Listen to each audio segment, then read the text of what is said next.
Just tell me when. Mine's recording. Okay. Ready? Let's bring Improvement Service Committee to order. Let it be recorded. Nicholson, Worry, Nenning, and Vanderleest are present. I need a motion to approve the minutes from the regular meeting of May 10th, 2017. Motion by... Move to approve. Second. Vanderleest, second by Nenning. Under discussion here, none. All in favor? Aye. Nays, motion carried. Approval of the agenda. Move to approve. There's, Dave, could you make a motion to have 6 and 7 after 4, please? Okay, we'll do that to take 6 and 7 after 4. Okay, motion by Nenning to take 6 and 7 after number 4, second by Vanderleest. Under discussion. Hear none, all in favor? Aye. Nays, motion carried. Number 3, consideration of possible action on a request by David Johnson to rescind the snow and ice removal charge of $60.55 at 724 Park Street. Director Grenier. Looks like property was tagged on February 9th. On February 28th, we received a letter from the owner indicating that he has a neighbor across the street keep the sidewalk cleared. He also does his own. The neighbor is indicating that they did complete the work. What we have is some photographs here that were taken by staff showing before and after. And before, you can clearly see that there's snow accumulation on the walk with footprints in it. And the after photos show that we had gone through. So it does dispute the owner's contention that his neighbor that he had taken care of it did properly clear the snow and ice off the walk. So we notified him in April that they could send a letter in requesting that the committee take a look at this, and that's what the property owner has done. Okay, is there any questions or concerns from the committee? If not, I will, we can open up the floor for Mr. David Johnson if he's present. Do we have David Johnson here? Okay, we don't, so we don't have to open up the floor. I'll entertain a motion. Motion to deny. Motion to deny by Worry, second by? Do I hear a second? I'll second it. Under discussion. Alderman Nenning. Is there any, I don't know, how much snow did we have on that snowstorm? Is it possible that they cleared it and then there was additional snow? Or? Given what we're seeing in the photographs, that sidewalk on either side of it was clear, and then just in the middle there's snow accumulation there with footprints through it, I would say no. Okay, then I'll go along with the motion. Okay, all in favor? Aye. Nays, motion carried.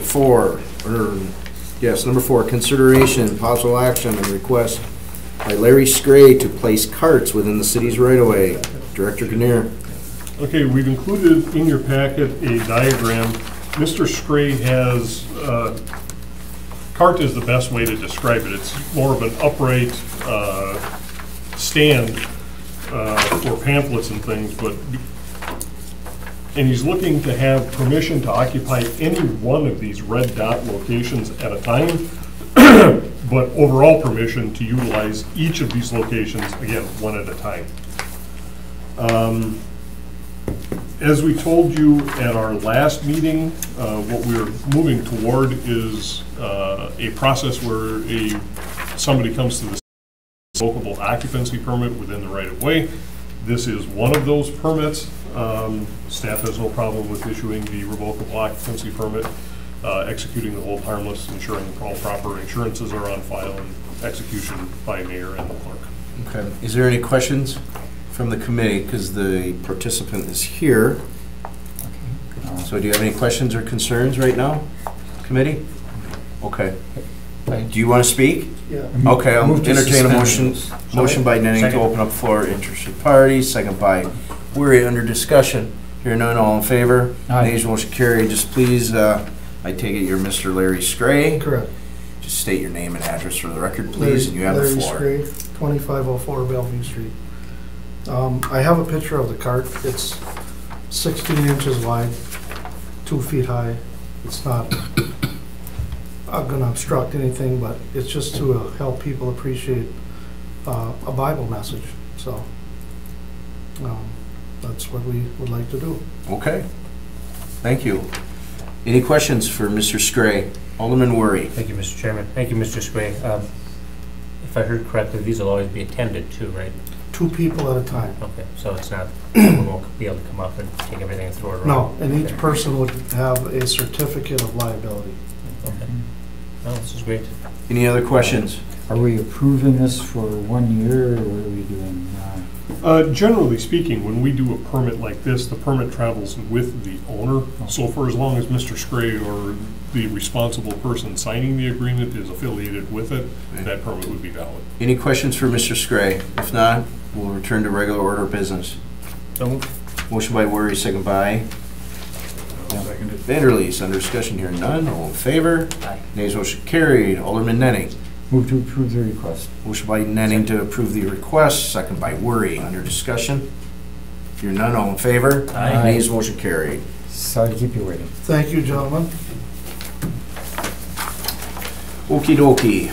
Number 6, consideration of possible action on a request by Zima that the city develop a 3-year plan to aggressively pursue the improvement of all blacktop streets in the city that fall within the residential grade of 3 and 4. Held over from INS committee meeting May 10th, 2017. Alderman Zima. First, let me thank the committee for holding it over. I wasn't able to attend that meeting. You know, in discussions, I'll be corrected by the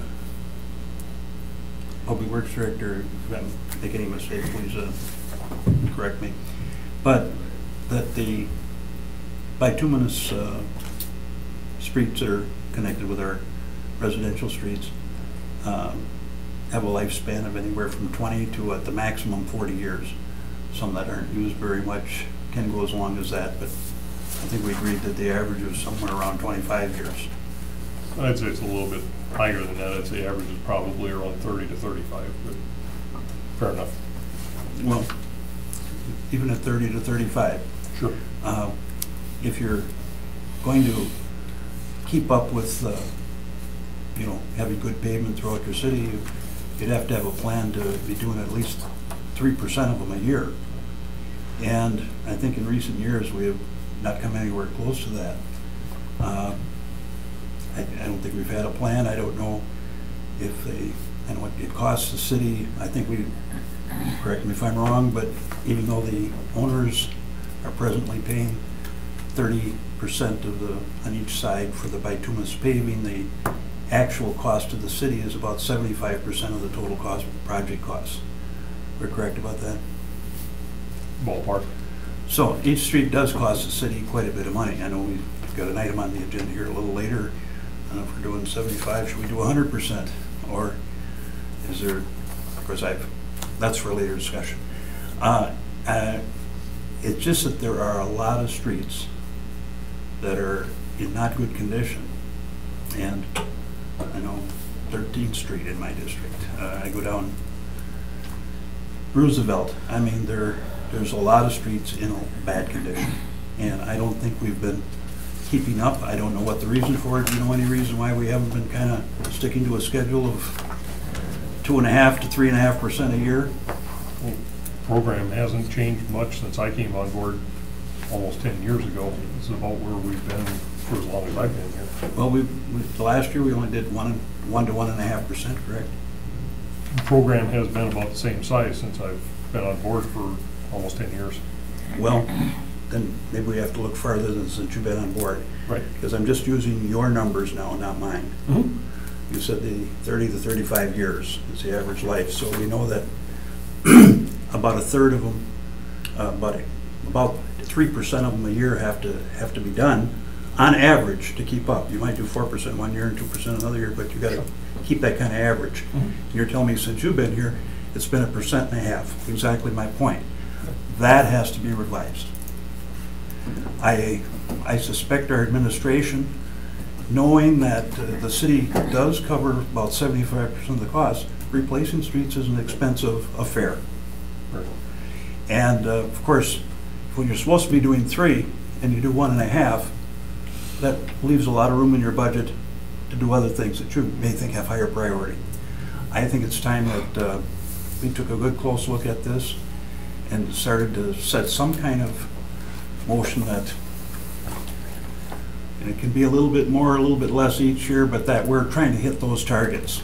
And if you need more staff to do it, then that should be it. I mean, if there's not enough staff, you indicated to me that to bring it up to that kind of speed, you'd need more help. Did you tell me that or not? Yes, I did. Okay. And I'm not here to quarrel with that. We should be doing at least 3% on average every single year. We have not been doing it, words out of the mouth of the babe, 1.5% a year. That's pretty much the standard we've been doing. So that's the reason the streets are in such bad condition. And of course, who gets the brunt of the complaints about this stuff? Us. So I just want us to do some rethinking on this. I think a plan should be put forward. The budget should be made, and the basics of the city of Green Bay ought to be the priority. Not all the money we've thrown away on a lot of things. And I don't want to even get into it because I'm going to start getting political any minute now. But it is a little bit, everything is politics. And the politics is that our streets have been neglected. On average, they've been neglected. We're doing half as many as we should be doing. And that's the best scenario. There's years that we don't do 1.5%. So I just want the committee to study this and make a recommendation to the council. I think we should have some kind of policy in place and fund it properly. It should be a basic part of our budget every year that we are doing what we need to do to keep our roads in good shape. And that's really, if you've got any questions. No, I do not. Got a question for you, Director Grenier. What would you be looking for from Mr. Zimma's presentation, I guess? Well, I guess what we would be looking for is what would the target be and where's the funding? Can we refer to your office? Absolutely. Okay. To double the amount of resurfacing and, I think we're talking about resurfacing and reconstruction. And the way I've understood the conversations I've had with Alderman Zimma, I think we're concentrating more on resurfacing because we can get bigger bangs for the buck. So you stated you had conversations with Zimma. Yes, we've had some basic conversations. You know what is, basically you understand what the information Well, please understand, I don't want, if the street needs to Okay. be reconstructed, and sometimes that is a better option. Right. We know the problems that we had when we were resurfacing into the gutters. All right. And the problems we had with that. Mr. Weir and I shared a problem on 14th Avenue at one time. And there are a lot of them. I really frown on putting bituminous paving into the gutters. Okay. That only leads to more problems later. Okay. But whatever it takes, it's about getting down to basics. I know this is a worn out cliche, but it really is that. And I think we've been borrowing from. We have reduced our public works over the years. The public works has probably contributed more to our staff reduction than any others. And you know, you feel it somewhere. It comes out somewhere. And obviously, it wasn't that way before. But at least for the last 10 years, we've been doing half of what we should be doing. And we're not keeping up, and that's why we're getting a lot of complaints. There's a lot of people that have brought in, I don't know what the number is, but I know at least 3 or 4 people, this is just anecdotal, I don't know the facts about it, but they've told me that they've made made claims in the clerk's office for front ends being busted from potholes and stuff like that. And I know you're gonna get some no matter what, but, and I guess overall, that is my biggest concern. My biggest concern is, do we really have a program in place that is going to keep our city in shape? And for what we normally want to have for our city. We will. Alderman Stoyer. Thank you, Chair. Well, Alderman Zimma and I share a border road as well, Woodlawn. I forgot to mention that. I dare entertain you to drive that sometime. I guess with the request that was made, you were talking about residential grade 3 and 4. Now, grades 1 and 2, those are already in the hopper, correct? Or are they? Not necessarily. Some of those are gravel roads. Okay, needed to clarify. Streets rated 1 and 2 are typically for reconstruct, not resurfacing. Okay, all Three- right, so the threes 3 and and fours. 4 would be the minimum as far as. for That's our service. target streets for resurfacing. And I'm very much in favor of looking at something where, you know, it's, if you know that you don't have to do an entire reconstruct, if there's some way that you can just regrind and repave, you know, and like you said, 20, 35 years possibly, just to do something like that. I really would entertain just really looking at some of that, because there's a number of roads I There are have. costs connected with it though, What's because that? there's busted curb and stuff Well, like that. I that realize They always that. replace at that time. Well, you're gonna have to put a light communication in once you do that, Mark. All Because right now we're talking about 3 and 4, Okay. and then we're gonna refer it to Steve's office to take a look at this, to have a plan, correct? Mhm. Okay. How So- how much would it cost roughly to double the amount of Well, work? that's where things get a little bit tricky, and that's where we're gonna have to flesh some of this out a little bit. The resurfacing program, in addition to the pavement, also has a utility component to it, because if we're gonna have a street that's gonna last anywhere from 20 to 35 years out there, we don't want the utilities to fail in there. So we do a limited amount of work. Sometimes we line, we do some spot repairs, we may be adding some inlets for storm sewer, things of that nature, water main. But we want the utilities under that street to last at least as long as the street, so that we don't have to go back in and dig up something that It's people only just pay an common sense. assessment on. That's just common sense. And, Okay. I mean, with the recommendation, I mean, we're gonna send it to your office, you're gonna have all that information back to us. Absolutely. Okay. So there's more than just the levy Why don't we supported. just wait until he looks at it then? It's fine. When we do the utilities, the utility users also, we don't want to do a whole bunch of streets and also take your sanitary sewer rates and double your sanitary rates. Right. So there is kind of a balance there. Okay. But yeah, we'll add that as part of the analysis. 10 seconds. 1, 2, All right. Steve, I was going to ask, I don't know, you've sent these out in the past where you had either a spreadsheet or a document file talking about the various roads in the city that are rated, you know, the classifications as far as repair. Is that something that we could have again, or is that something online, or is there something that we can take a look at for our districts, but also for the city, something that's in place that we have right now? Is there some kind of a spreadsheet or describing the classifications as far as for road repair? If you want to get in touch with me and He's got we can that. discuss what we've got and what you're looking for, sure. Alderman Worry? Thank you, Mr. Chairman. Thanks Alderman Zima for staying on top of this one. I think we all know this is probably one of our, if not the top complaint roads over and over and over. So this is an important one.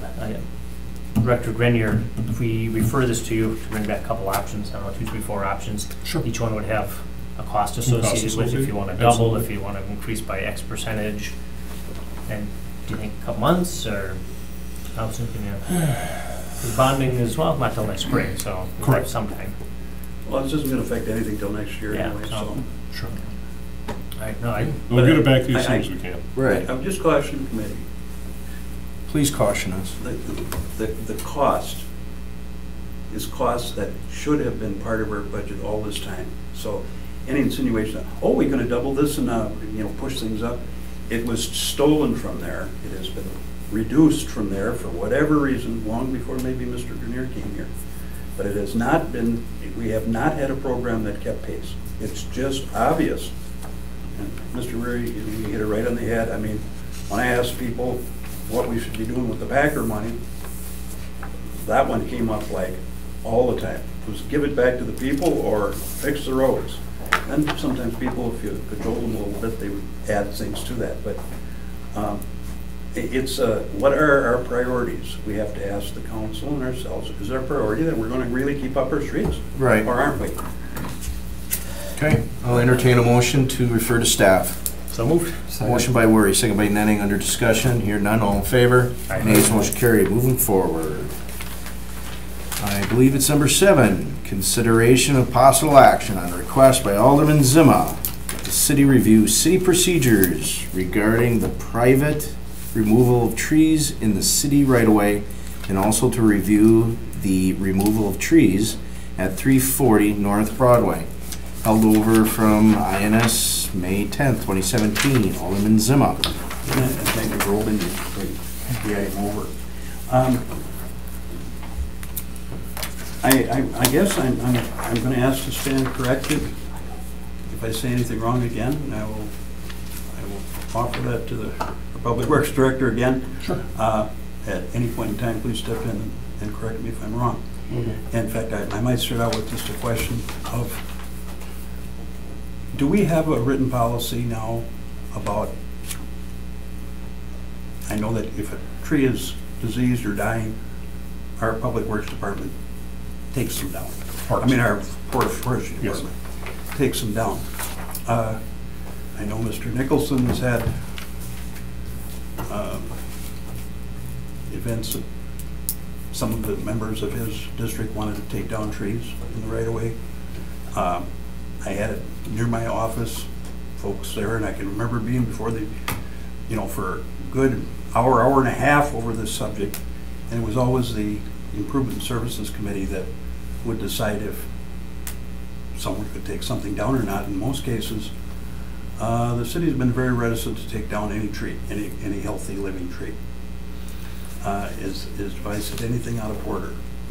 Except for the fact that I don't think it comes before Improvement Service. I think Parks, Forestry handles the trees. Well, those used to be together, those committees. Sure. They sort of are anyway. But,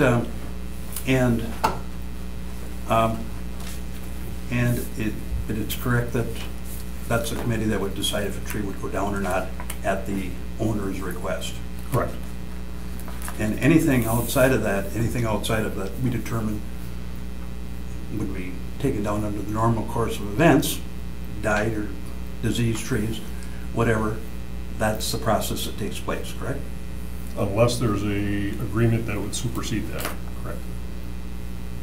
Could you give an example of what you're saying? If somebody would have a hold harmless agreement that specifically addressed amenities within the right-of-way and damage to city property, then that would supersede. And how would they have that agreement? For instance, on Broadway Incorporated, several years back. Well, let's just hold that out for now, because that one's in contention. But Okay, well, that's a perfect example. They have a hold harmless agreement relative to planter boxes around trees that indicates if they damage city equipment or city facilities, they would be required to make restitution for that. okay, I got a summary that was sent to me from those folks, which I take umbrage with. At 340 North Broadway, that's the first block as you turn off the Dowson Street north, it's where the Titletown Brewery is right now. I was informed by a constituent from Mr. Scannell's district, but a guy who knows every tree in the city of Green Bay, and they're all precious to him. He's rougher than the forestry department about taking down a tree. I think I can use his name, Jim Sanderson, and he knows a lot of history about the houses and the trees of Green Bay. He knows where all the old trees are and everything else. But he's the one that noticed it and was somewhat upset. He says, "How come it's down?" I said, "It's down, really? I'm going to go take a ride by." And this was in late February or something. I said, "By God, it is down." So I go to try to find out what went on. And I go up to Forestry, and they said, "Well, no, we didn't have anything to do with that. In fact, we were opposed to taking down any trees." Okay, well, how did this happen? Then I ended up, I don't know, Donnie overheard or something. She says, "Well, I think Department of Public Works took care of that, but we were opposed to taking down any trees." So, evidently, according from their letter, it said it's brought to our attention that a citizen has raised issues regarding the tree removal at 340 North Broadway. The facts, protocol, and timeline surrounding the tree removal are wrong.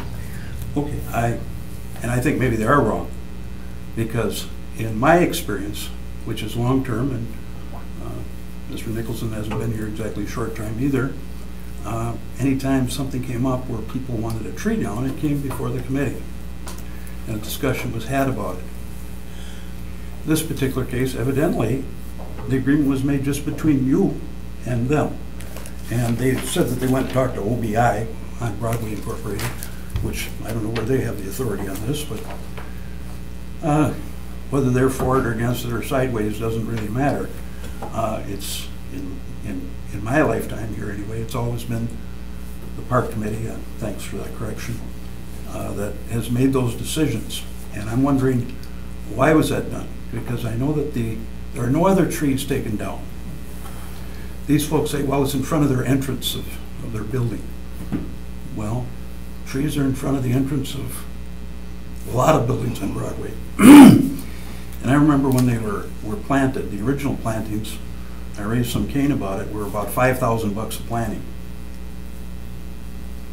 I think this was in the second set, which we did go out and, this is some 20 years ago now we're talking, before Mr. Grenier's time again. But it was when the original improvements to Broadway were taking place. The second year, we put all that stuff out for individual bid. It wasn't done through just a sole contract, where the cost, and we saved about $500,000. Guy, do you have a question for Mr. Grenier? I'm just giving you some background, but I'm talking about what the real cost of this thing was. But all that occurred is evidently they talked on Broadway, and they talked to the city. When they talked to the forestry department, they didn't get any action, but they went to Public Works, and they said, well, we're going to charge you for the cost of the tree. I don't know how they come up with $550 a tree, because it usually costs a lot more than that to plant them. But, and again, they say they were in poor condition. Well, they were no poorer condition than the ones right across the street. The OBI put these planters around them, which was all ridiculous in the end, because they couldn't put any plantings in it because it would kill the trees. So they got these big planters that they can't plant anything, and they do become trash receptacles. It's talked about in the letter, but these folks decided they didn't want the trees, and somehow they get special treatment over everybody else. They get to have them taken down without going before a committee. And I don't even think the cost is correct. I guess they did take them down. They took them down themselves or whatever. But there was lighting on it. They say that the lighting was defective or whatever.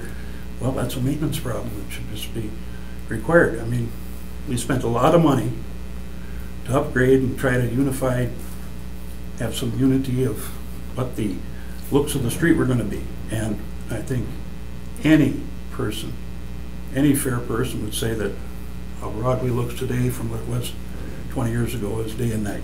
There's a whole different culture there now. It's not thought of as at that time you didn't send your loved ones or children down to Broadway. Not that there weren't legitimate businesses on Broadway, there were. But it was also known as a place for taverns. And we spent this money, and I guess why does one property get to go all around the rules, and I don't even know if what they paid was fair, that nobody else gets to do? Okay.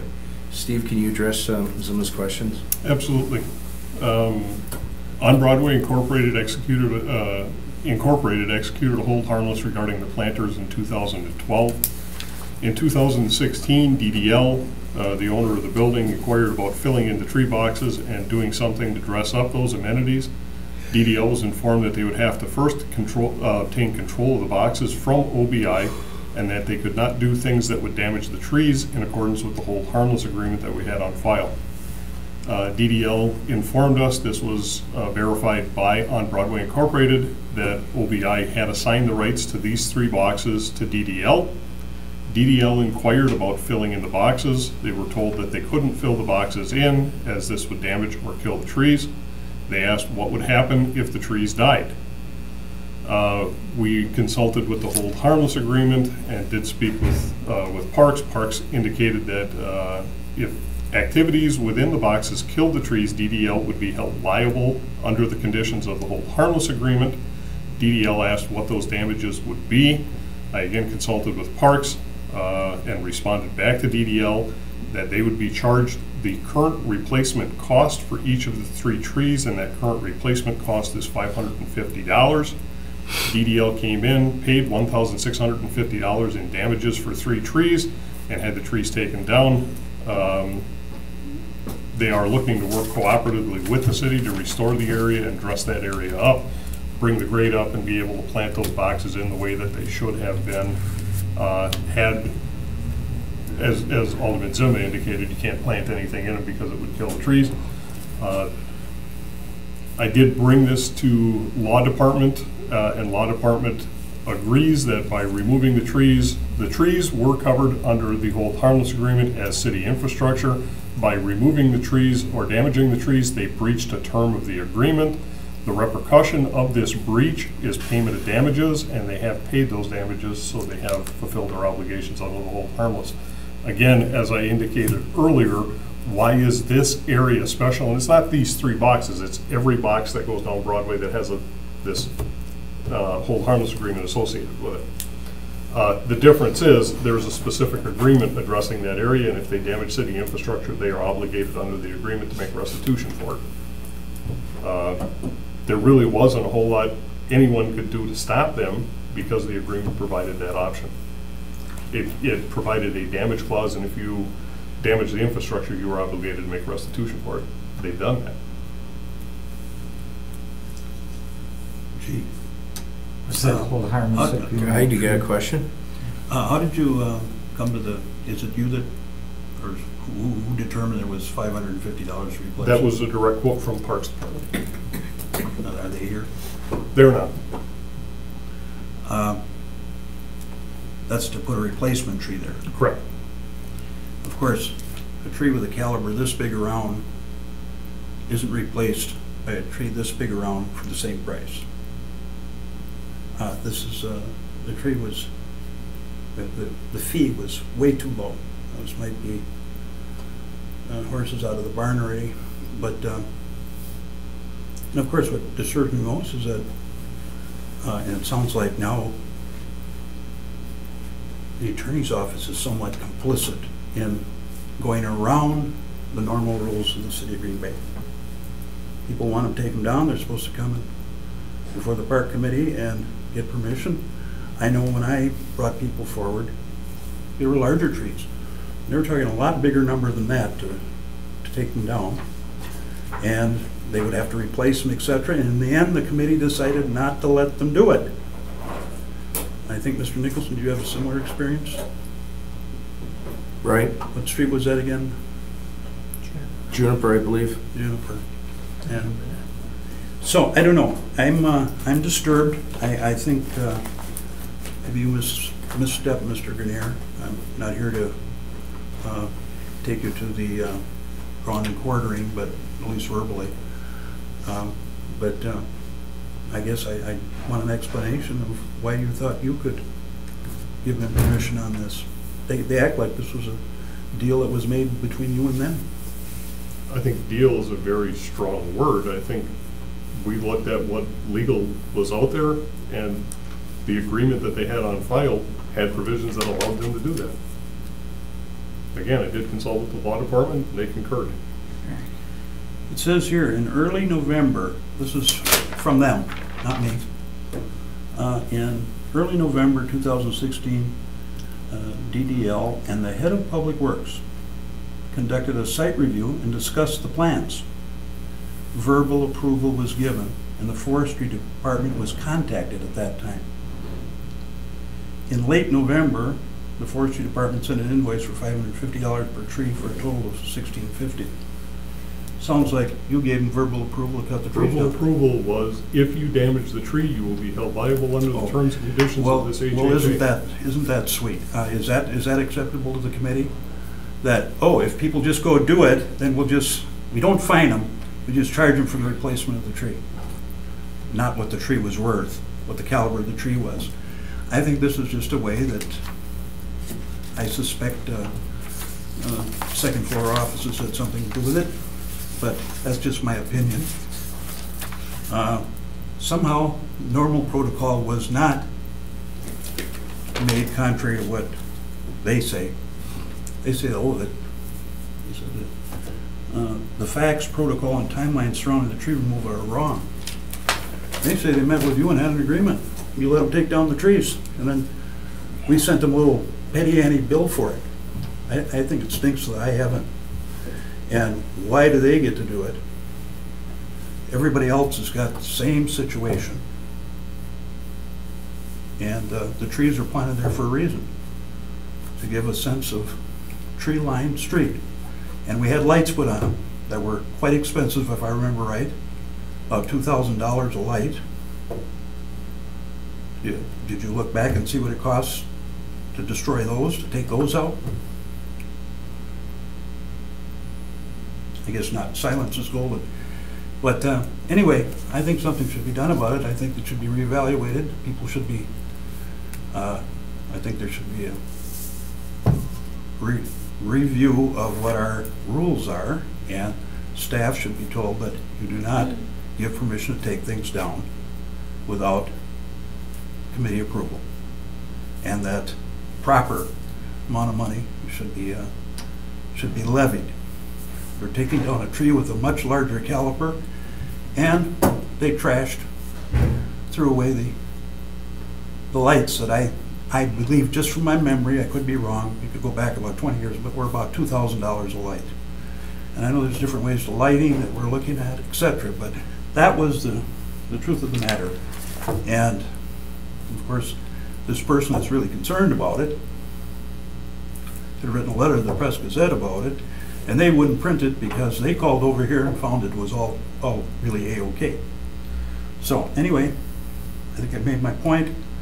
I think we should have some kind of motion here to re-strengthen or repeat that our rules are that trees are not to be removed except with the approval of the Park Committee and the Common Council, and that staff is not allowed to just turn their head and allow something to go and say, I mean, isn't that nice? Well, if you take them down, we're not gonna fine you, we're just gonna charge you. And that charge is minimal in my estimation. So I don't know what we can do about it, but that's the situation. I don't think I've said anything incorrect. Any questions or any comments from the committee? Were these three trees, were they dead or Alderman not Vanderleest. dead? Were the trees dead or not dead? They were not dead. They're not dead. I mean, like somebody went and poured fuel oil on them and dead Nope. trees. Was that hold harmless Any other agreement questions? approved through the committee? Alderman and Worry, council? then Nenning. Okay. All right, thank you, Mr. Chairman. And I know, obviously, legal isn't here, and Donnie's no longer here, so you probably wouldn't have Nobody the wants to touch answers. this one. You want to refer this to Park? Well, Let I'm them just wondering- explain it, because I mean, Park's not gonna be able to explain anything more than I'm able to explain to you. okay. I'm just wondering what All right. would happen if a citizen cut down a tree. I mean, those. That'd be a question for. I guess I'm gonna tell anybody that calls me up about they don't like a tree, I'll say, feel free to cut it down. The city's only gonna charge you to replace the tree. And- Steve, what's the repercussion if a citizen cuts a city tree down? That I don't know. These particular trees, we knew because we had the whole harmless agreement that covered it. Okay. All right. Anything else, Chris? And if I could, and I understand that's one interpretation, but it sounds like a grossly, and it wasn't yours, it was the law department, it was a grossly broad interpretation of that, because that really had to do with the planter and things in the planter. What you did in that planter, if it killed the tree, you happened to plant some stuff or do some things that killed the tree, you're responsible for it. You didn't say in there, you can take the tree down and you gotta pay for it. It didn't say that at all. It said if you, because they owned the planters, right? They didn't own the tree. Right. They didn't own the tree. So I don't know how the law department, If something you do to the Holy planter cow. damages the tree, you're responsible for the Okay. tree. if you happen to do something, not if you took an axe to it and chopped it down. Some of the options that were presented were for them to fill the planter box in and allow the tree to die, pay the restitution, then have the tree taken down. Which they would have been perfectly allowed to do. That was actually something that was contemplated and discussed when the original hold harmless agreement was executed with OBI in 2012. Matter of fact, one of the options that was discussed with OBI when they executed the option was to remove the trees, then raise the boxes, or fill the boxes up with dirt and pay to have replacement trees put in, but they would have borne that entire cost. And so they elected not to do that at the time. I think the weakness was probably in that hold harmless and that it allowed for purposeful killing of the tree. It wasn't meant for that. I agree It with wasn't meant for that, but there was a loophole that they they found. This is I a agree with hold that. harmless agreement between who? Excuse me? The hold harmless agreement was with who? Between On Broadway Incorporated and the city. But was that whole harmless agreement approved through the Through the committee? committee and the council, council? yes. So it was approved. Correct. And maybe there was bad or wording in it that could be revised, but Would it agree was with you. approved by Yes. the committee and council. That was 2012, Bad wording. Steve? Is there, Park- is there Park anybody Department? that thinks that that was the INS, intention so of it? that would have been, well, in 2012, you Yes, and if you're DEL, you Dwayne get to do and whatever you want Slottick to and I say were where you go. personnel, They've done nothing for a year personnel and a half, and they and want, finance, so who would have been on INS? I don't know, I wasn't here yet. No. Who did you replace? Boyce? Kocha. Kocha? Yeah, Amy Kocha. Oh, Kocha was on finance and personnel. I don't know, I don't know that it really. So who'd you have there? Yeah, I don't know that it really matters, Joe Moore? but it does show, Joe you know, Moore. who is on it, but I think it does show that we gotta keep some vigilance in what we approve, you know, and, Danziger? you know, I. make a I- motion that I agree, it may the look committee like, and the council have to pass anything before anybody, if anybody does anything, they'll be fined. I agree, it may look like a loophole, but, you know, Our staff was complicit in it. Dave, just continue. Guy, give him a chance, please. okay, well, I wonder how many other agreements we've got out there dealing with city trees and issues like this. Do To you the know? best of my knowledge, this is really the only one that addresses something like this, because the planter boxes were For them. directly around the trees. Specifically for them. Correct. Okay, well, I'd have to say that, you know, if there was a loophole in there and that covered this, we probably can't do anything about this. But I think as a matter of policy, it makes sense to at least inform the park committee, since they're responsible for forestry things, at least inform them of issues like that and have them review it before something is executed or is done. Well, they probably did, Dave. I mean, let's say they did. Let's just say they did review it and they thought, this is okay, so what's going to stop them next time? Nothing. Make a motion to say, oh, stop, don't do this anymore. And well, it was about 2012, 5 years later, you know, most of us might be gone. Yeah. Same thing might happen, and they're going to have another agreement. So how is that going to hold anybody accountable? Hey, anything can change, but you're supposed to follow the rules. Well, I know, Guy. And So- I tell you, and when they're charged $550 for a new planting on the caliber of the tree, they were at least Came this from big Park around. and Rec. Yeah, Do you want to make a And- motion, Dave? And there was hardware on it that cost money. They should be charged for the hardware that was confiscated too. Okay. Chris, do you have a motion? I do have two, actually. Okay. One Go is, for it. one is to refer this to Parks Committee for the forester to review the charges and report to the committee what he thinks it should be. And if he's right, if he's right on, it's right on. If it's not, well, let's hear from You have the, to- you have to- Okay, do I Let's hear hear a from second? Amend your rules then, you know. Do I hear a second? I'll second it. We're under discussion. you know, Dave? it just seems to me this is a done deal. I don't know that we can change what occurred here, but. I don't believe Mr. Worry was trying to change anything, were you? You just want an explanation from our forester. That's all, Dave. Okay. Well, I want a little more than that. I don't know about going after them for more money for the things they destroyed that were worth more than $550 apiece. But I want some ruling out of the committee that under no circumstance can a tree be taken down, hold harmless agreement or not, without the city council, park committee, and the council approving it. Because they went around the rules, is what they did. more or less, Okay, more or less that is. one second. Chris, read your motion. It was to refer this to the Park Committee for the forester to review those charges and concur or Okay. or not. And there's a second, we're under discussion. I got a question for you. Your second motion's going to be what?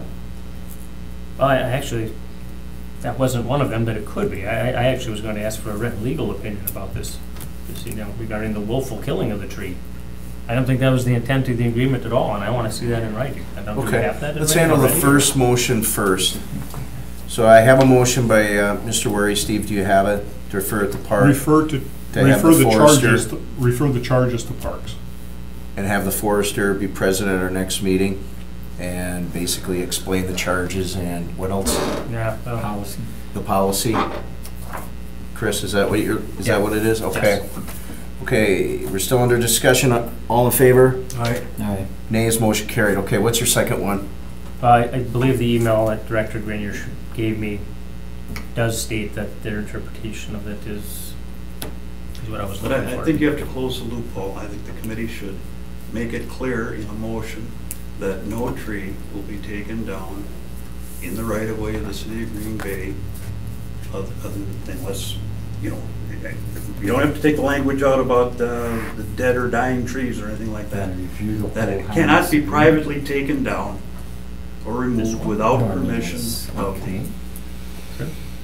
Park Committee and the Common Council. I mean, that's just simple, basic. So we Okay. don't have this happen again. Chris, do you have a second motion?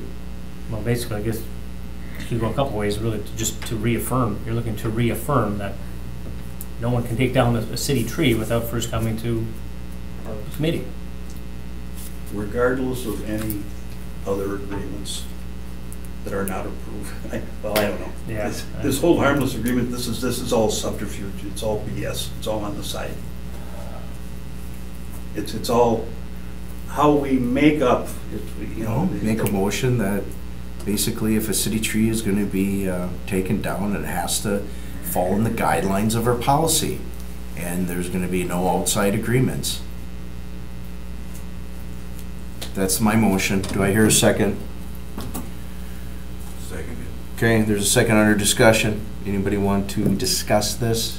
Well, I'd like to Dave? review the whole harmless agreement because that's what got us into this situation. And, you know, I don't know if that's a perpetual thing. We can look I at that, think you better Dave. change that, We can because look at Any it. one of them could do that on Broadway, and that would destroy everything we're trying to And do on then we should Broadway. look at that whole harmless agreement.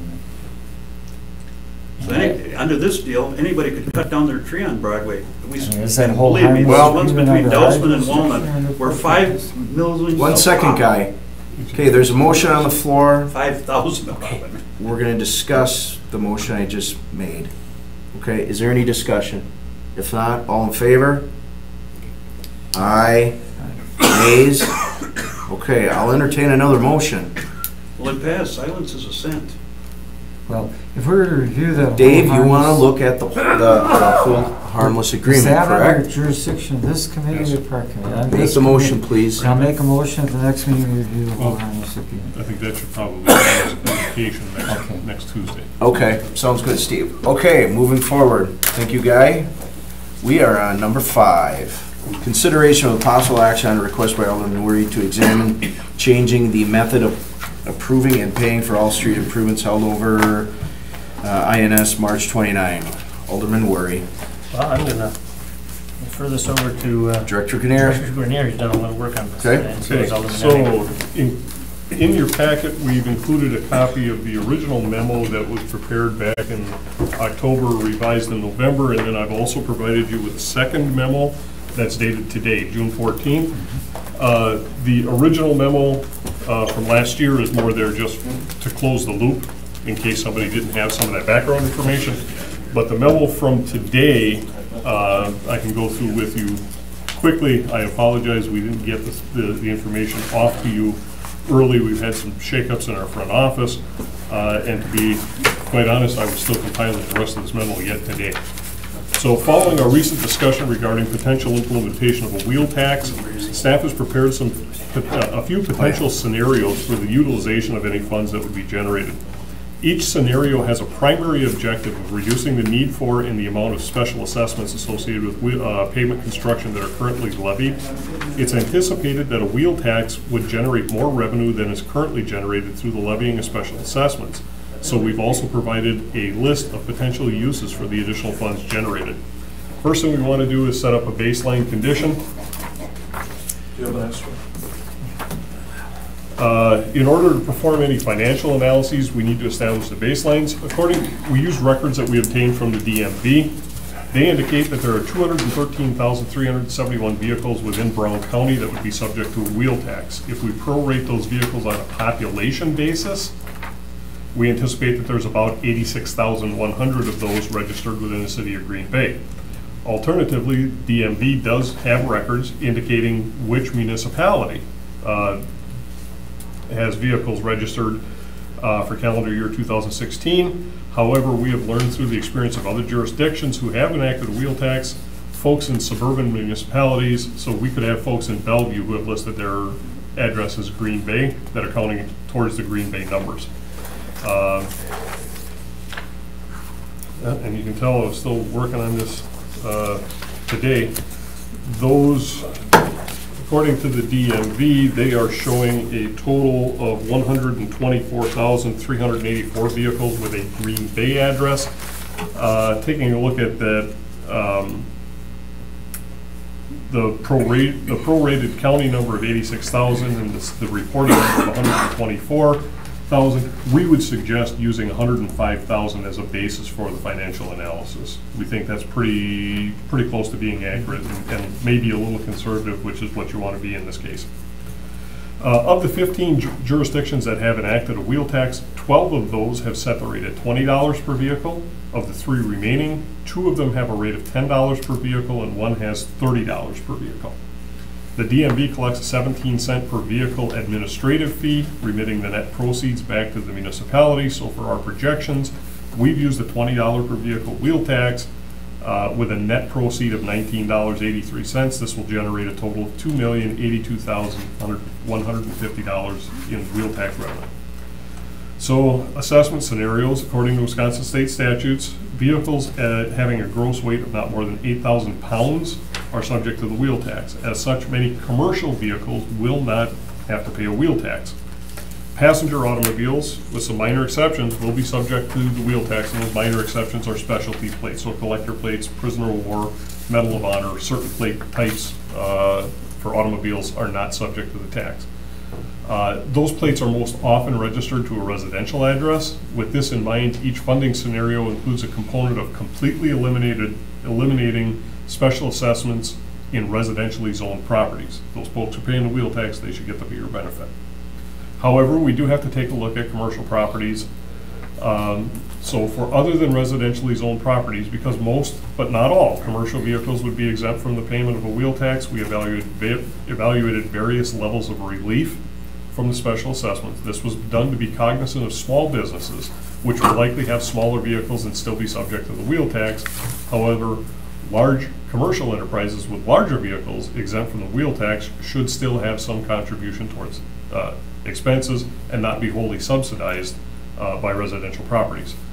So we put together 3 scenarios looking at funds generated in a typical year.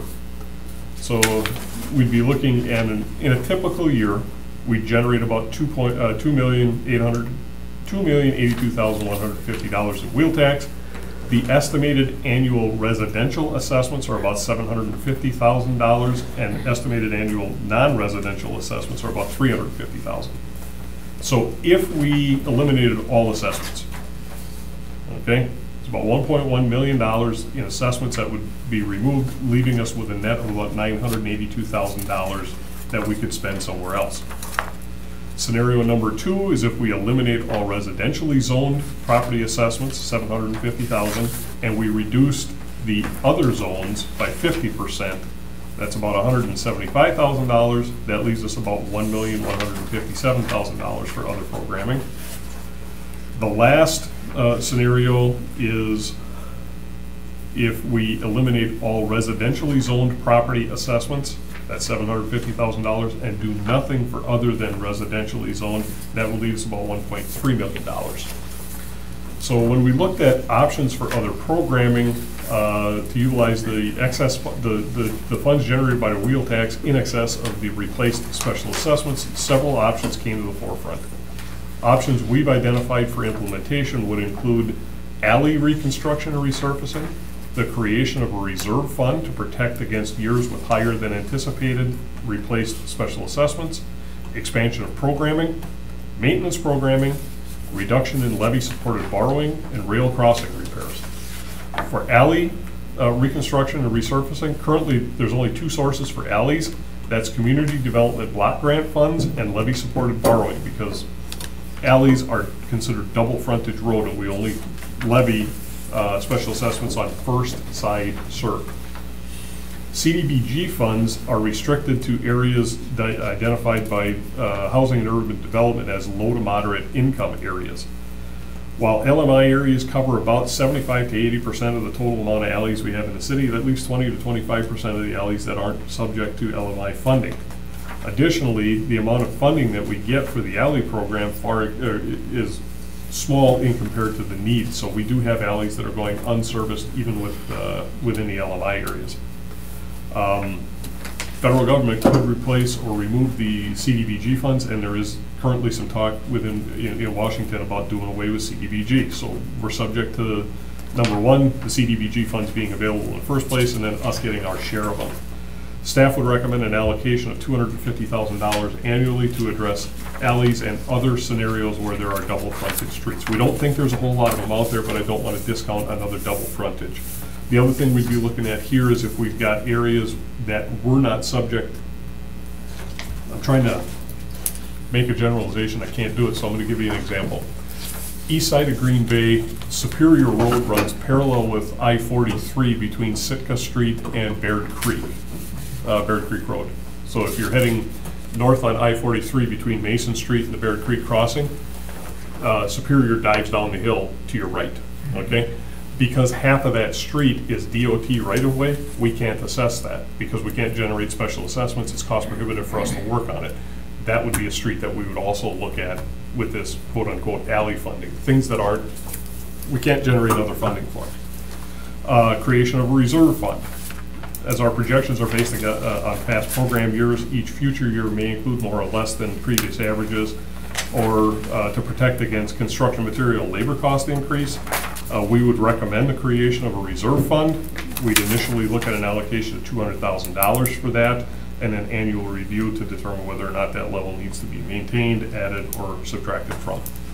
Program expansion. This goes back to what Alderman Zimmo was talking about. Increasing the amount of street reconstruction and or resurfacing appears to be an obvious use for the revenue. City currently improves less than 2% of our centerline road miles annually. It should be a goal to increase the amount of street resurfacing and reconstruction completed, which in turn shortens the time period for which streets are revisited for resurfacing or reconstruction. However, staff does need to balance the amount of program expansion with the amount of utility work, sanitary, sewer, storm sewer, water main, needed on each of these streets. With program expansion, additional utility repair or replacement costs are incurred, and the cost to fund these replacements are generated through higher user fees. So we just need to be cognizant of that. I just want to make sure we're doing this with eyes wide open. Another area of program expansion that we need to consider is bridge funding. We currently don't allocate a whole lot of money toward bridges. City owns over 30 different bridges of different types between pedestrian and motor vehicle bridges, all in various ages, all in various states of need. The only sources of funding for these bridges are, again, 100% levy-supported borrowing and competition with other jurisdictions for some limited funding through WISDOT. Staff would recommend an allocation of up to $250,000 annually to fund a bridge maintenance and replacement program. Maintenance programming, in addition to major work like resurfacing and reconstruction, routine maintenance work by pothole patching and crack filling is currently underfunded. Staff has increased the amount of routine maintenance we currently complete using the budget dollars, but further increases are difficult due to the ripple effect on city budget under the expenditure restraint, as well as competing for budget dollars with other city departments. Utilizing the wheel tax money, we'd recommend an allocation of approximately $100,000 annually to increase the amount of pothole patching and crack filling that we can complete by operations division.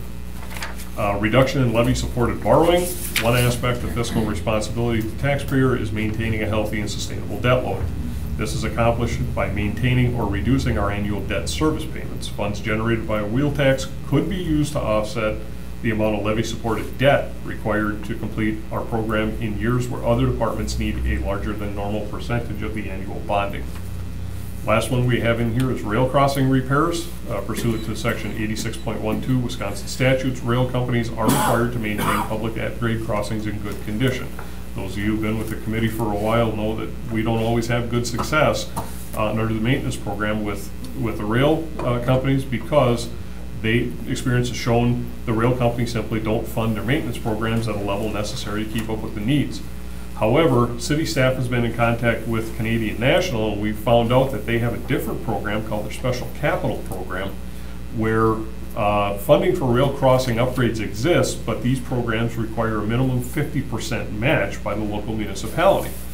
Due to the match funding requirement, many municipalities don't participate in this program, and as a result, the Special Capital Program is currently well funded. Staff proposes to dedicate a minimum of $150,000 annual to a rail crossing replacement program so we can participate in that Special Capital Fund, and it's not going to put a drain on the city. So again, largely due to a conversation meeting that I had with Alderman Netting. Alderman Netting said, you know what, Steve, put together something we could take a look at. So we put together what I feel to be a decent starting point for a program. So what we would recommend is that we adopt a wheel tax in the amount of $20 per vehicle to be used for transportation purposes, which is all it can be used for under state statute. Specific uses and annual allocations are summarized below. So we'd be looking at generating revenue of about $2.1 million. The uses for that would be complete elimination of residential special assessments for pavement, reduction for non-residential special assessments in the amount of 50% of what they currently pay, alley reconstruction and resurfacing, about $250,000, bridge maintenance at about $250,000, increase in our maintenance programming for about $100,000, $150,000 a year in rail crossing repairs, and then a combination of program expansion and or reduction in borrowing to the tune of about $425,000 a year. Each of these uses would be reviewed annually as part of the development of the capital improvement program. Based upon program needs for the upcoming year, allocations to each of the uses would be adjusted and presented to the Improvement Service Committee as part of the CIP financial analysis, which is the last page of the CIP. Additionally, staff continues to recommend that, exclusive of any wheel tax, Common Council consider a minimum levy-supported borrowing allocation for road improvement projects, allowing for the development of a meaningful and attainable long-term plan for maintaining roads within the city of Green Bay. Understand, this is a lot of information I digest in one night. If you got questions, that's great. With your permission, I will provide a copy of this to all 12 of the alders in their mailboxes tomorrow morning. Any questions for Steve? No, I guess I'd just like to clarify a couple things so people know what we're talking about. We're not talking about eliminating all special assessments. We're talking about special assessments for resurfacing or reconstruction. And there's a case where there's special assessments for utility work. You know, I think we had the one on Farland Avenue where there were assessments for storm sewer work. Those would still be special. There would still be special assessments in those cases. Same is true with sidewalks. There still would be special assessments for sidewalks. The theory here was that the wheel tax is paid is a payment attached to your ownership of a motor vehicle, and the motor vehicle uses the roads. It doesn't use the sidewalks. It has nothing to do with the utilities that are in there. If your street needs utilities, the property owner benefits from those utilities.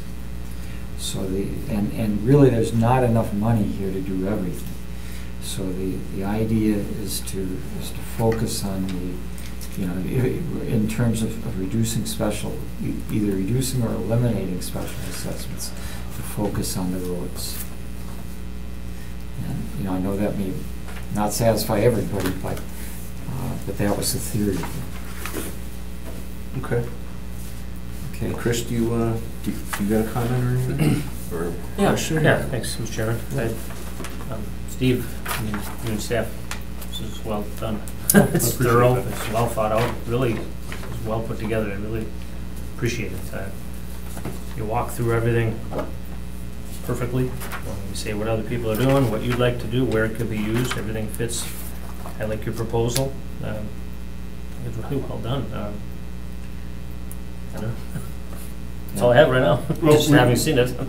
We tried to put it to the best use, I guess, is the only way to describe it. We'll get a review of it annually when we review the capital improvements program, but this is somewhere to start. And, you know, I don't know, there's no right or wrong answer. I mean, some people say that one method of assessing is fairer than another, but, you know, do you want, and I suppose, you know, if you want more streets done without increasing debt, you could reduce special assessments for residential instead of eliminating them. But at least at this point, this seems to be kind of what people were looking for. Good. Nothing, John? Mark? Thank you, Chair. Steve, I concur with Alderman Worry on that. Thank you for this. We'll have some bedtime reading tonight or so. But regardless, was there any thought put into, and I realize this is a state issue, if you will, but you know, like gasoline tax, is there any knowledge or study on some of the monies that are brought forward with that tax? And I thought some of that portion was supposed to go for road repair and that type of thing. That again, that all comes from the state. That's nothing we have any jurisdiction or understand claim that. to. So. But is there any understanding of it, or is it just something that is out of your? It's out of our jurisdiction, so it's something we don't dedicate a whole lot of time to. Okay, but then I think that's something would be nice to at least look into and find out that as well. So I realize it's another. Well, I understand it'd be nice to look into it, but I think if the objective of that look is how can we get our hands on some of that, the answer is an unqualified we can't. The state's in the same situation we're in. They've got more infrastructure failing than they can keep up with, and they're looking for ways to generate funds to do it. And one of the things that they have under their jurisdiction that we don't is that gasoline tax. Yeah. And I know we've heard about infrastructure money coming down from the federal government, but I wouldn't hold my breath on it. When you look at the infrastructure proposals that are at least come forward so far, I don't think we're going to see a dime of it. That's just my take on it. Just a thought. Thank you. The other thing I want to point out, just so everybody understands what we got here, you know, Green Bay's population doesn't increase much from year to year. We're pretty stable. Over the last, I think the numbers came out recently that over the last 6 years, our population went up 0.98%, less than 1%. And I'm just guessing that the number of vehicles that are registered in the city probably go up by that kind of percentage too. They don't go up much from year to year. So, you know, as we move into the future on this thing, you know, the inflationary costs of improving streets and maintaining streets and repairing railroad crossings and everything else, the revenue from the wheel tax may not keep up with the demand, but it will at least give us something to get further than we are right now. Well, if you didn't have it in place, you know, then you'd have to deal with bonding and other issues with the city. Yeah. So, I mean, that's another discussion too.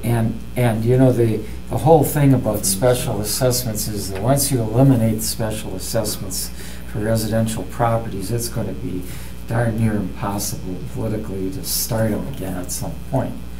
So, you know, we're in moving toward the future. The revenue from the wheel tax probably won't keep up with the increase in costs because the number of vehicles is not going to increase. And I also think that with the aging population, you know, that older people tend to have fewer cars than younger families. So, you know, but you know, this is somewhere to get started. You know, we can't really predict the future, but that's where it's at. Okay, what are the wishes of the committee? Go ahead, Thank Chris. you, Mr. Chairman. Yep. I like that it's reviewed annually, you know, so we can tinker with it. We never start off perfect. Mm-hmm. And you might address a couple things like the alleys and realize there's a couple years we really don't need much in there. We can pound out something else. The $425,000 for the program expansion. I know you have reduction in borrowing too, but focusing on the program expansion, assuming that we would borrow the other half, because this is just the assessment part, right? To Correct. match. Would this get us closer to that 3% I think goal? it could, yes. I mean, assuming like we know you still have to Yep. bond a little more to Mhm. increase. So that, It's definitely gonna put a dent in it. Yeah. Good, gonna help it. I mean, should we be doing more there, or is this a good first step, like you said, for the first Again, year? And what see I where tried we're to at? do was get a Yeah. good first step, and let's see how the program, because I also don't have the $200,000 in the reserve fund built in. This would be more of what I would consider to be an annual allocation in future years. If we don't have that much in the way of, because what we're gonna do, how I envision doing this, we would still calculate what the assessments would have otherwise been, and that's the money out of here we're gonna take for the deferred or Okay. displaced special assessments. So I'll have to account for that somehow, and we will know going into the CIP, maybe we have a year that we would have only generated $500,000 in assessments, so only 500 is gonna count against that, and I'll have 250 left to push into a different pot, if that makes sense. Yeah, it does. I do like how you also have to look on the other end. By not needing money for alleys, it frees up those CDGB monies for other projects. It, Or protects us in case the CDBG program all goes away. right, that too. We've only been getting, what, 50,000 a year from CDBG? Well, or so, CDBG, for alleys? we wind up with a total allocation of 150, up to $150,000, but that's split between alleys and sidewalks. Mhm. And the bridges, that's, levy-supported borrowing, so it helps Right, us there. and we only just started over the past 3 years since, well, Jessica's here. so about a year and a half is when we really started banging away Does this at the offset bridges. it or eliminate it? We wouldn't need to borrow for bridge repairs. Or At is this dented? point, I'm hoping that this could, preliminarily, that this could eliminate, but I got a feeling as we start moving forward, it's gonna be an offset. As the bridges age, we got a lot of bridges that are in like 3 or 4 different major time spans, and as that clump of bridges that was all constructed together, so we got bridges over in Alderman Vanderleest's district, associated with Beaver Dam Creek, so at Taylor, at Chantel, West Mason Street. There's a whole series of small slab span bridges, or box beam bridges, all along Beaver Dam Creek. They were all built at the same time. They're all gonna run out of life at the same time. So we're gonna hit a program year coming up, and hopefully for me, it's after I'm retired. So somebody else gets to have fun figuring out how to pay for that. Okay, but those kind of things. Now, hopefully DOT's programs are still in place where some of those major things, we stand a better chance of getting some DOT money. So I'm hoping that our run-of-the-mill annual maintenance work on bridges and doing our inspections and that kind of stuff, this will cover it all. That's my hope. I like the idea about the rail crossing with matching dollars. That We just found out about that program, and I was like, you know what? Either we gotta pay to do it on our own and hope that the rail company doesn't catch us and fine us for fixing Sure. things, or we work with them and we throw some money in and get it done. we can all rattle off a half dozen railroad crossings that need easily. They are expensive. Just to add one thing, I Mr. believe Worry still that- has the floor. Oh, okay, sorry. Sorry, I'm almost Please- done. Dave, Go ahead. if you want to talk, just please Almost done. be recognized, and Okay. thank you. Thank you, Mr. Chair. Yep. Steve, when would be the final date that we would need to implement this in order for, to tip all the dominoes and have it be effective for next year? Let's see That makes if I sense. have that memo handy. I know Finance Department, when Dawn Fuller was here, she put a memo in front of the Finance Department, and I believe, I think we said the August meeting of the council would have to be approved by okay, August. should the council approve an implementing a wheel tax, they would need to do so through the enactment of an ordinance to impose a local registration fee. We would need to notify DOT at least 120 days prior to the first day of the month in which the ordinance takes effect. So at a bare minimum, we got 120-day lead time, 4 months. Plus whatever time it takes us, we have to have at least 2 readings and the committee meeting before that to draft the language. So let's gamble on, if we're gonna do it, we're talking 5 to 6 months is appropriate time period. So July. July council. Yeah, I would say July council meeting could get us a wheel tax by 1/1/18. I mean, I'm personally ready to move forward with this, but I know some of the other council members haven't been following it as closely, and so Yep, understood. they may not be as ready to. Make motion to your communication, Chris. And I appreciate Alderman Enning's done a lot of work on this as well. So I don't know if you have a motion, Alderman Enning? Well, I think, you know, this issue's been before us for a while, and, you know, we really haven't gotten a lot of feedback from council members as a whole. So I think we gotta put something forward, and, you know, if there's something people don't like in this, let's change it, and, you know, and get the input, and you know, up or down, but, certainly to aim for a fee effective January 1 makes the most sense, I think. I'll entertain a motion. Okay. I think we discussed it long enough. Can someone please make a motion? Okay. I'll make a motion to forward this report to the council with, well, and should be referred to the law department too, because they're gonna have to draft the ordinances and stuff. Well, I'm gonna assume something here, and the assumption I'm gonna make is that somebody's in support of forwarding this recommendation, okay? So if that's the case, then what I would suggest is that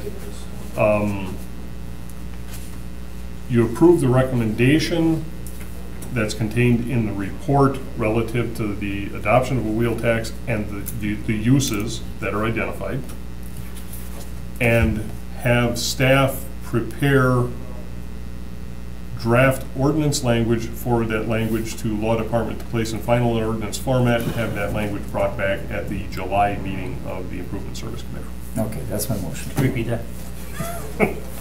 Are you serious? Let me rewind the tape, and I'll try. No, that's fine, Steve. I'll second it. Okay, there's a motion to that effect by Mr. Nenning, second by Worry. We're under discussion. Alderman Worry. Thank you, Mr. Chairman. I think this is a lot of cities are going to this. It will free up money in CDGB, or if it's not there, you know, it doesn't leave us in a lurch.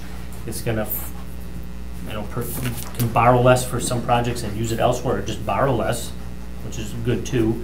We can get more work done, and we can get work done, especially on like potholes. I know we can use more money for that. Always. I see wins all the way around, and I don't think we have to view it as, you know, oh, one more fee.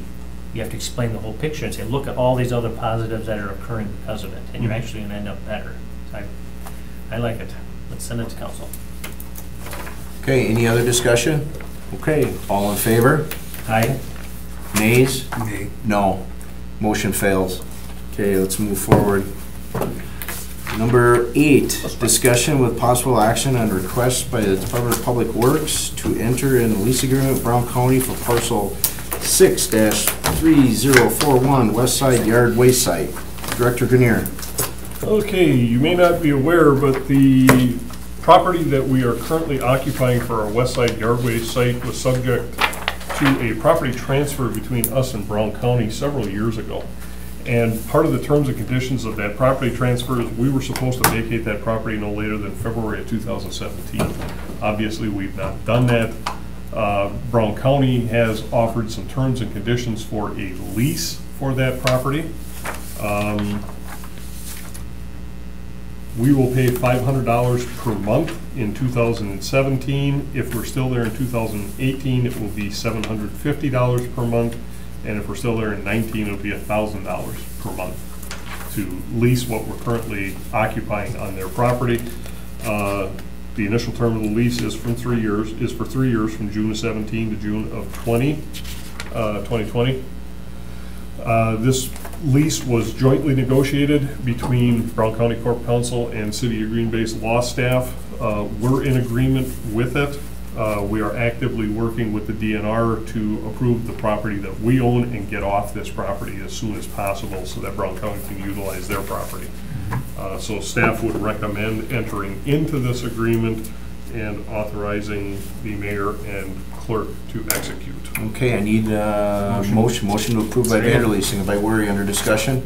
Hearing none, all in favor? Aye. Nays, motion carried. 9, discussion and possible action on a request by DPW regarding approval of the annual compliance maintenance annual report and resolution for Wisconsin Department of Natural Resources sanitary sewer collection permit. Director Kinnear. Okay, we've got a memo included in your packet. Been with the committee any length of time, so it'll look kind of familiar. It's the summary of the CMAR. We are required to submit this report to the DNR every year. Again, CMAR is broken into 2 sections, financial management and the sewer collection system. Financial management section inquires whether or not we have the ample revenue to meet our expenditures and if we're planning any capital projects or costs. We did receive, in 2016, we again received an A rating on our financial analysis. The sanitary sewer collection system also inquires about various components of our capacity management operations and maintenance or CMOM program. We started working under an EPA mandate in 2013 to develop our CMOM. We are currently working with that. We've got a draft in. We've been formalizing the responses that DNR has provided to us. This is a living document and it continues to grow and evolve over time. We are again in favorable standing with an A rating on the CMOM portion.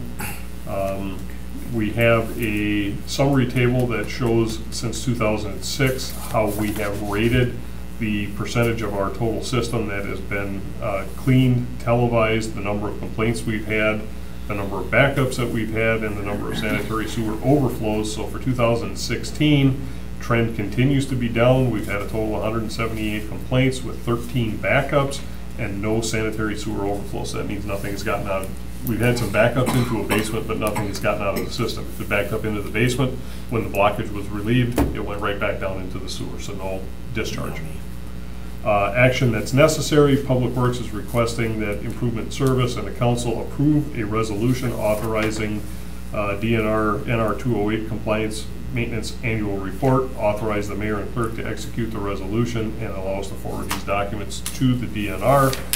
If you so move to do that, we will have the resolution on the common council agenda. Okay, entertain a motion to that effect by So moved. Second. Worry, second by Netting, under discussion. Real quick. Yes, you got it. Thank you, Mr. Chairman. Just want to get something on the floor. Steve, it's impressive that the backups went from 267 a few years ago to 13. Absolutely. I mean, complaints are in half from a few years. I mean, that's dramatic decrease. I will, anytime I have the opportunity, I will brag to anyone who will listen about all staff that I have under my jurisdiction within my department. The way you guys hear me talk about my snowplow guys during the winter, I feel the same way about my mechanics in my fleet, my sanitation drivers, and my sewer guys. These folks put in a lot of hours. They are not your historical, stereotypical city workers. These folks are highly educated. They understand their systems. They really get into this stuff. They're looking for innovative ways to make sure sewers stay open. Things that nobody else would think of, okay? Things that are largely unseen and not in the public eye, not real pleasant to think about, and these guys dig right in, and this is their life. And I think you see a table like that, and you can see it's reflected. One quick question. Alderman Vanderleest. What about the backwater valve, Steve, on a residential location? What's the story on a backwater valve? Under ordinance, they are required. That's something that inspection will take a look at. Okay. Because it's on the private side. I'm just asking about, like some of the people that have had the lead pipes replaced. Yep. And they've had the sewer line replaced at the same time. So they're required to put in a backwater valve Yes. at that time then. A lot of these older homes, Correct. Okay. Yep. Any other concerns or questions? Okay, all in favor? Aye. Nays, motion carried. Number 10, consideration and possible action on report of the purchasing manager. I will explain to you what the request is. Let me just read it, Rick. To staff. I thought there was more, but there's only A. That's A, correct? Yes. Yes, there's only one. I thought there was more. Yes. So A, request approval to purchase 2 Labrie compactor bodies from Step Equipment Company for $258,978. Rick. This is a sole source request, and I'm going to defer to our fleet manager, Mr. Wachtendonk, to justify the sole source request. All right, the past 2 times we went for garbage truck bodies, we went low bid. We've had issues with the low bid. They're not holding up. The operators are complaining that they're rocking back and forth. They're not comfortable driving those trucks for 8 hours a day. Going for the Labrie, we did demo other trucks, and the operators prefer the Labrie because they're smoother. They don't get rocked back and forth, and they're in those trucks 8 hours a day. The maintenance on the Labrie is less. There's less moving parts. It's heavier built. And talking to the others and other professionals in our municipalities, they've had the Loadmaster, they've had the Bridgeports, the Labries are top down the best trucks out there as far as breakdowns and maintenance, and also the downtime. Did not see the downtime repairs and the downtime resulting in overtime from having to bring a spare truck out on route for the operator to finish his route because the equipment is not full enough. Okay, any questions for the gentleman? What is the Nenning? difference in price from what we paid in the past for these, taking the low bids? $15,000 a body. Okay. 15 more? $15,000 more a body. For Labrie? For Labrie. Okay. And again, remember, when we purchase a refuse vehicle, we buy the chassis separately, and then we buy the body to go onto it, so. Okay. Yeah, it doesn't sound like. Nenning, you still have the floor. Does not sound to me like an unusual amount, because it's a better product. Okay, any other questions for this gentleman? If not, thank you very much, and I'll entertain a motion to approve by Vanderlee, second by Nenning, under discussion. Here none, all in favor? Ayes, motion carried, thank you. Now you can go home, Nathan. 11, report of the following contract, downtown bridge lighting replacement. Director Grenier? This is one of the projects that you gave authorization for us to take a look at a staff level and make a determination of award or non-award and then report out. Bids were received on May 16th. This project came in substantially higher than what we were estimating, so the decision was made we are not awarding the downtown bridge lighting. Instead, we are working with both manufacturers of lighting systems to rescope the project and rebid it. So we're just making you aware of the fact that the contract was not awarded. Okay, I'll entertain a motion to receive and place on file. So moved. By Worry, second by Nenning, under discussion. Here none, all in favor? Aye. Nays, motion carried. 12, consideration of possible action on review and award the following contracts. Steve, can I take all 3? You can. Okay. 12A, City Hall third floor lighting, data cable, and ceiling tile replacement held over from INS meeting on May 10, 2017. B, parking ramp repairs, 2017 pavement, 2-17. Director Grenier. Okay, City Hall third floor lighting, data cable, and ceiling tile replacement. I think we may have alluded to you that this one also came in substantially higher than what we were expecting. What I wanted was a couple of weeks to meet with Parks Department. Parks has maintenance responsibility for the building, and IT has the data cabling. We wanted to sit down and see if there was any way that we could possibly scrape the money together to pay for this thing. And we just can't. So instead, what we're recommending we do is not award this bid, and the money that was currently set aside will be used to complete other projects that were in the program that have not yet been completed here at City Hall. So we're just going to redirect that money. Okay, so Steve, you're looking for... So we're looking to not award A. For B, parking ramp repairs, low responsive bidder was Central Restoration LLC in the amount of $558,037.50. It's a great contractor. It's who we've had for the last several years. Let me interrupt, Steve. Yep. If we take A, B, and C together, they all have to be the same motion. You're recommending denial on A, accepting B and C, correct? Correct, so we probably have to take A separately. Okay. Yes. I'll entertain a motion on A to... Move to not award, to reject the bids and not award the contract on. To turn down the bids for A by Nenning, second by Worry, under discussion. Here none, all in favor? Aye. Nays, motion carried. 12B. Okay, B and C, parking ramp repairs, Central Restoration, again, $558,037.50. Contractor we've been using for the last several years, and it was within our CIP numbers. We're happy with the bid. Pavement 2-17 is Van Buren or Roosevelt? Van Buren, I believe. Nope. I'm not sure, either Van Buren or Madison. I apologize. It's one of our downtown streets that's in the reconstruct program in the CIP this year. Okay. I'll be honest with you, I was a little worried when we opened the bids yesterday. I had one bid.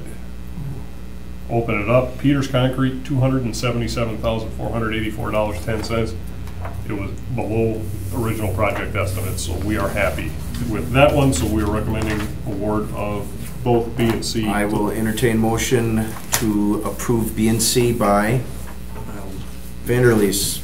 Sure, second. Second by Nenning, under discussion. Hearing none, all in favor? Aye. Nays, motion carried. 13, consideration possible action on request from Lorenzen Holdings LLC to allow the construction of stairs, guardrail, footings with the public alley adjacent to 128-42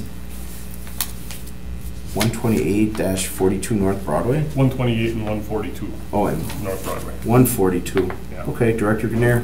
This is behind Pete's Garage on the east side of Broadway. There's a alley that runs down the back. Yep. Okay. The stairs, guardrail, and footings for a rear entrance will project within the right-of-way of that alley. However, it does preserve a minimum of 12 feet of alleyway, which is consistent with other alleys around the city. We're fine with this. We think it's a good utilization of space. It doesn't project any further than other things that are in that alley. So recommendation would be to approve that easement contingent upon receiving. So actually what we're doing here is, this would be a right of occupation. They're not actually looking for an easement because they could be required to remove this stuff if they change the use of the building. So what we're doing is a revocable occupancy permit here, contingent upon the applicable insurance, receiving all necessary city approvals, and authorizing mayor and clerk to Move to execute. approve it on those grounds. Motion by Nenning to approve, second by Vanderleest, under discussion. Hearing none, all in favor? Aye. Nays, motion carried. 14, consideration possible action on offering price reports for Mather Street reconstruction project and authorized payments. Director Grenier. When we have to acquire right-of-way for a DOT project, first step in that is to come up with a parcel report with the initial project offerings. What we've done is come up with a project data book that establishes a cost per square foot for easements and fee taking, as well as landscaping that needs to be acquired and things like that. So we have prepared for Mather Street between Vroman and Roy a listing of each parcel, the total square footage that needs to be acquired, what the use is, and what the nominal value is. What I can tell you is we've got 31 parcels out there, and right now we are looking at a total offering for all 32 parcels that amounts to $1,635. You don't get them much cheaper than that. So what we're looking for is authorization to approve the offering price reports and authorize the real estate right-of-way specialist to continue with the acquisition of these. I'll entertain a motion to that effect by Worry, second by Vanderleest, under discussion. Hear none, all in favor? Aye. Nays, motion carried. 15, consideration and possible action on approval of contract for appraisal services associated with the acquisition of right-of-way required for the reconstruction of Webster from University Ave to Radisson Street. Director Grenier. With the Webster project, because we're looking at a more significant acquisition of right-of-way up there, we need to get a consultant engaged to complete appraisals. Request for proposals was sent out to 5 consultants, all on the WISDOT approved list. We received 2 proposals back. The RFP was just for the 9 early acquisition parcels. These appraisals are time sensitive and are only valid for a set amount of time, which is why we limited the RFP to the 9 early acquisitions. Contract can be amended as necessary when and if city receives additional requests for early acquisition. We do recommend awarding the appraisal services to the low responsive bidder, who is Streetland LLC, in the amount of $17,256. Okay, motion by Worry to approve, second by Second. Nenning, under discussion. Hear none, all in favor? Aye. Nays, motion carried. 16, consideration of possible action Approval of contract for relocation services associated with the acquisition of right-of-way required for reconstruction of Webster. Didn't I just read this one? No, this is for relocation services. Oh, okay. Reconstruction of Webster Avenue and University Avenue to Radisson Street, Director Grenier. So again, because we're doing full acquisitions, part of that acquisition of real estate also involves relocation of people currently living in those houses. RFP was sent out to 5 consultants, all on the WISDOT list. We received 3 proposals back. RFP, again, is just for the 9 early acquisitions, but can be amended if we get additional requests.